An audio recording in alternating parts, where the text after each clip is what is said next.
Hello everyone, मैं अनुराधा अपने YouTube channel success with Anuradha में आप सभी का स्वागत करती हूं। जैसे कि आपको पता है कि आज मेरा नया टॉपिक है तर्क। क्या है तर्क?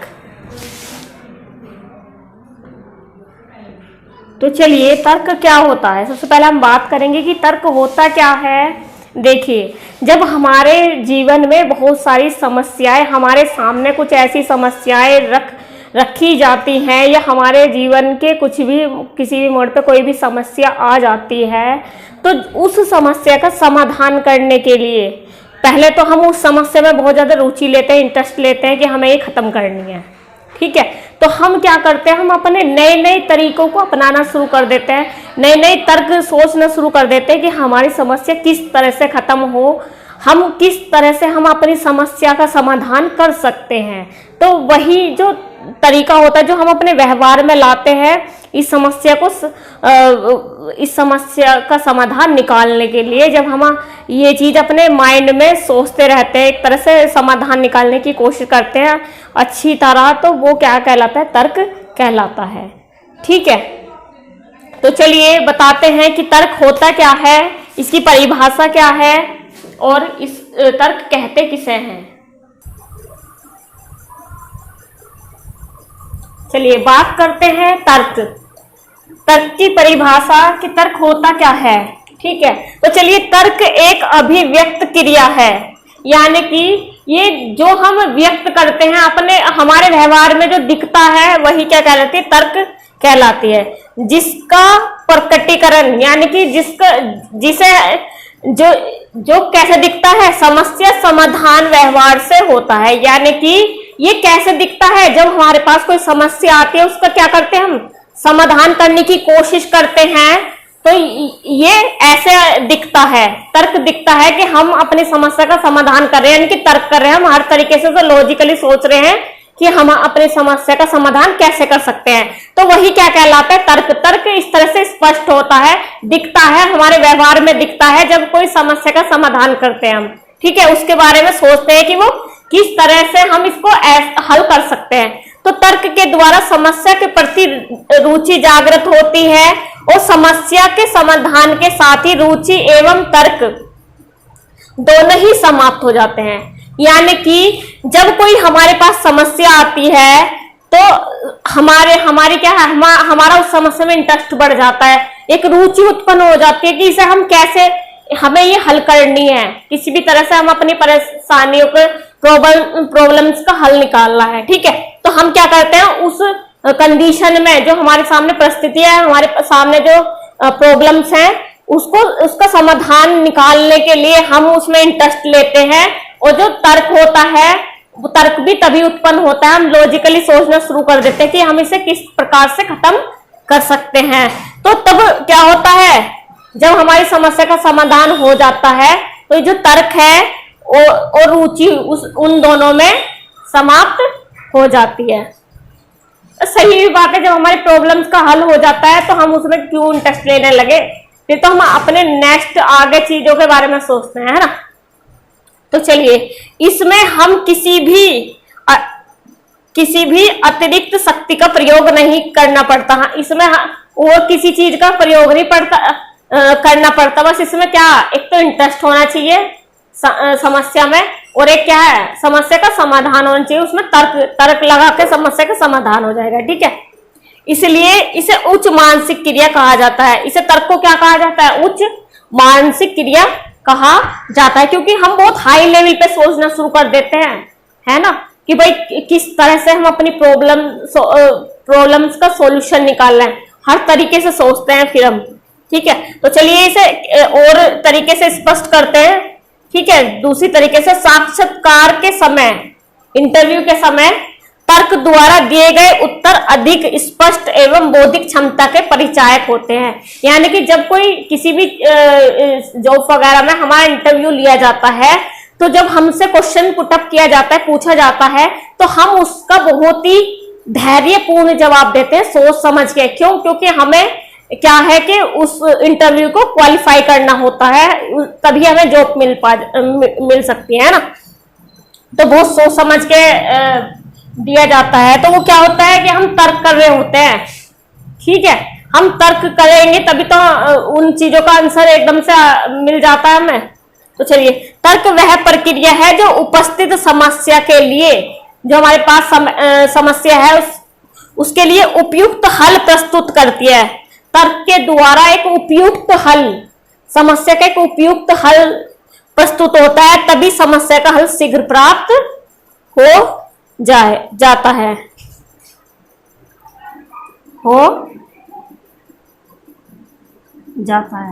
ठीक है, तो क्या कह रहा है, ये कह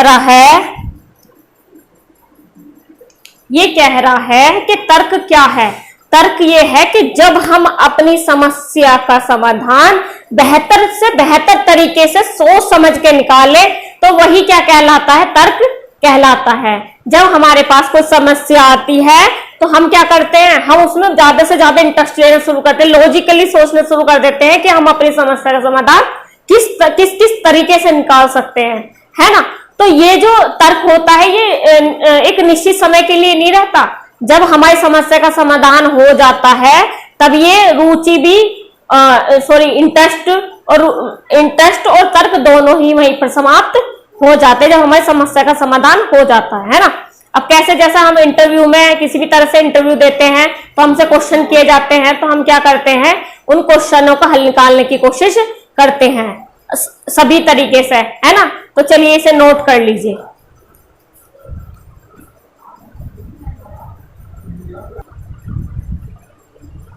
चलिए देखिए, तर्क की परिभाषाएं अन्य सभी वैज्ञानिकों ने अपने अपने विचारों में दी है, अपने अपने व्यूज दिए हैं कि तर्क होता क्या है।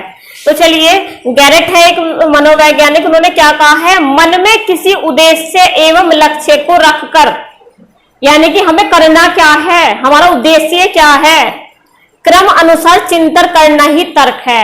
यानी कि जब हमें ये नहीं पता होगा कि हमें जीवन में आगे बनना क्या है, करना क्या है, तब हम उस पर एक्शन कैसे ले पाएंगे, तभी हम उस डायरेक्शन में कैसे पढ़ पाएंगे, कैसे उस पर कार्य कर पाएंगे। तो उसके बारे में सब कुछ सोचना क्या कहलाता है, तर्क कहलाता है।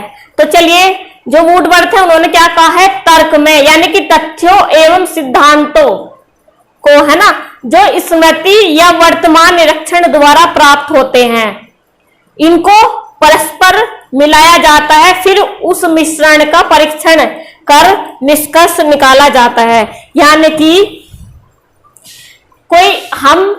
हम कोई प्रैक्टिकल कुछ वर्क कर रहे हैं, है ना, केमिकल सोच लो या कुछ भी वर्क कर रहे हैं, ठीक है, तो हम क्या उसमें सभी तरीके से हम उस कार्य को करके देखेंगे, है ना। उसमें सिद्धांत या उस तथ्य को उसमें अलग अलग तरीके अपनाएंगे, सिद्धांत अपनाएंगे, तब क्या होगा, तब हमें एक निरीक्षण द्वारा ये कुछ प्राप्त होगा कि हमें, अगर हम इसको कार्य को इस तरह से करें तो ये कार्य हो जाएगा, है ना।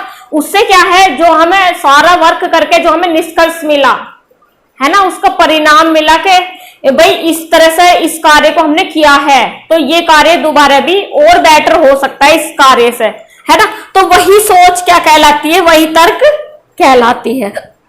चलिए, स्किनर ने क्या कहा है, तर्क शब्द का प्रयोग कारण तथा प्रभाव, यानी कि इस पे क्या, ये किस कारण से हो रहा है ना, और इस पे इसका क्या प्रभाव पड़ रहा है के संबंध की मानसिक स्वीकृति, यानी कि जो हमने स्वीकार कर लिया है अपने माइंड में, को व्यक्त करने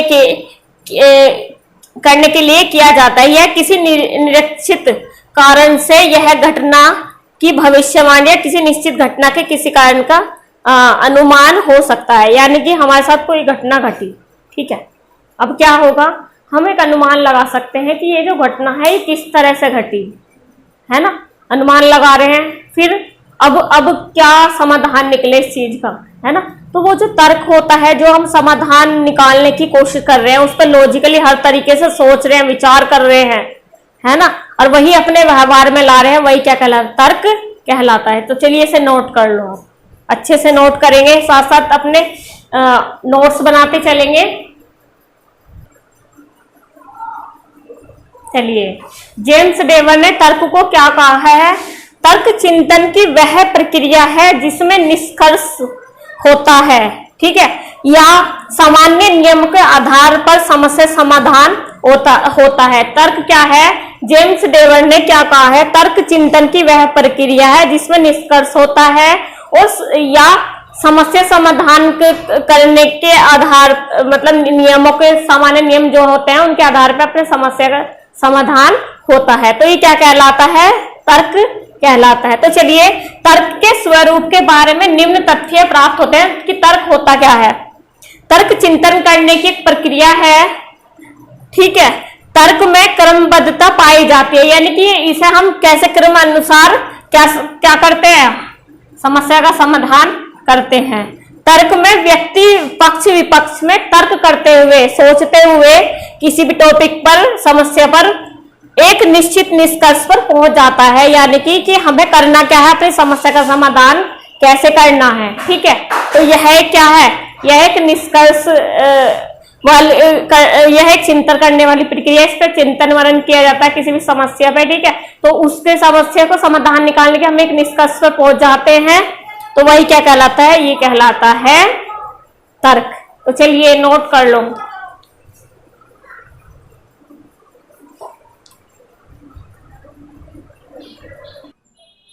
तो चलिए ये जो तर्क के महत्वपूर्ण चरण ये किसने दिए थे? ये दिए थे जॉन टीवी ने। इनकी कौन सी पुस्तक थी जिसमें इन्होंने ये चरण दिए थे? How we think. कौन सी? How we think. कि समस्या की उपस्थिति, एक तो समस्या की उपस्थिति होनी चाहिए कि हाँ समस्या क्या है ना, कि समस्या एक तो हम आनी चाहिए, है ना, यानी कि हमें समस्या का पता होना चाहिए कि समस्या क्या है। समस्या की जानकारी, समस्या के आंकड़ों का संग्रह कि किस तरह से ये समस्या समाधान होगा, किस तरह से समस्या आ रही है, क्यों है, किस तरह से, ठीक है। जो समस्या आती है उसकी जानकारी होनी चाहिए। समस्या का समाधान करने के लिए उपाय, यानी कि अनुमान लगाना चाहिए कि हम अपनी समस्या को किस तरह से सोल्व कर सकते हैं। एक उपाय को अपनाना चाहिए।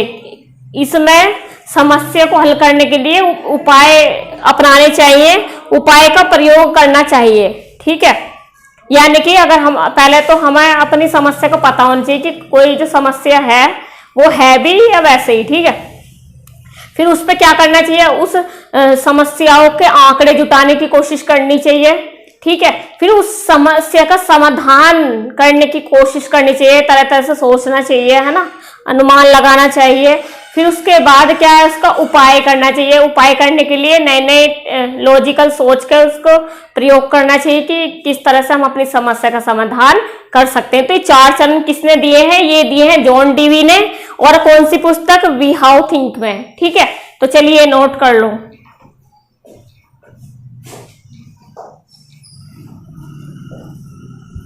ये अच्छे से पढ़ेंगे, अच्छे से नोट करेंगे, क्योंकि बहुत इंपॉर्टेंट टॉपिक है। ये रीट में भी आता है, ठीक है, रीट में भी है और हमारा इसमें भी है, सीटेट में भी है। तो अच्छे से हम अच्छे से पढ़ेंगे क्योंकि ये आएगा जरूर, ठीक है। तो चलिए नोट कर लो अच्छे से, अपने अच्छे से नोट्स बनाते चलेंगे, साथ के साथ अच्छे से पढ़ते चलेंगे, तभी हम अपनी रेट, सीटेट, यूपीटेट सब क्रैक कर पाएंगे, अच्छे से निकाल पाएंगे अच्छे नंबरों से, ठीक है। तो चलिए धन्यवाद, खुश रहिए।